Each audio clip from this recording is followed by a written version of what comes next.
Today I'm going to give you 5 tools for your mind.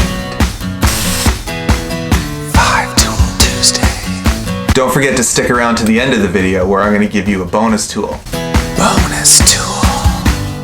For free. Number 1, learn from other disciplines. I've done all kinds of things, and every time I learn something new. It informs me for my process for everything else. I'm a musician, I love skateboarding and mountain biking, I love to cook, brew, I do archery, and on and on and on and on. And I bring all that knowledge and experience to the craft at hand. You wouldn't think that hunting, blacksmithing, carving, and leatherwork were all that similar, but knowing how to sharpen a knife makes you better at all. Number 2, never rush your work. Impatience breeds mistakes. When you are in a hurry, you miss important details of your work, which can easily ruin a project. Pay close attention to what you are doing. One rushed move with an axe or a round knife could end up with stitches. Number 3, stop comparing yourself to others. You are an individual and your work is unique to you. Learn from others, emulate others, but don't expect that your work will turn out like theirs. In music, we used to say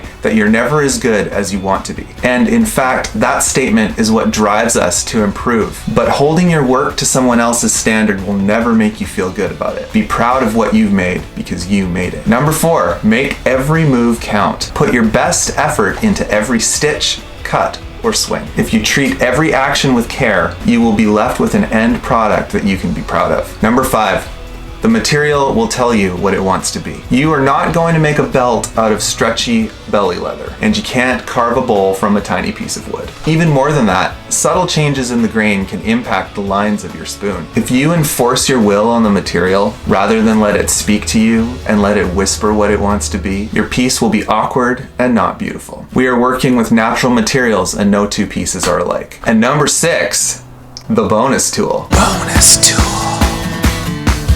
Seek out mentors. I'm talking about real people here. Not online, not through YouTube. Find a real person to talk to. Someone who has been doing your craft for longer than you. It doesn't matter if it's a master or a hobbyist. Let them take you under their wing.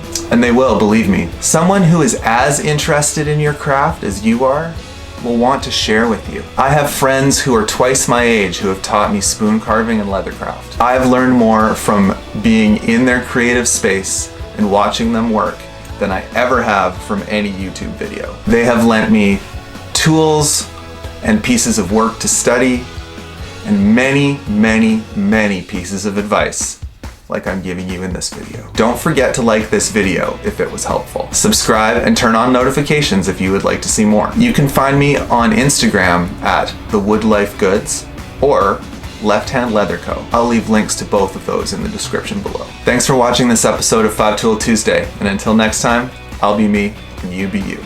Peace.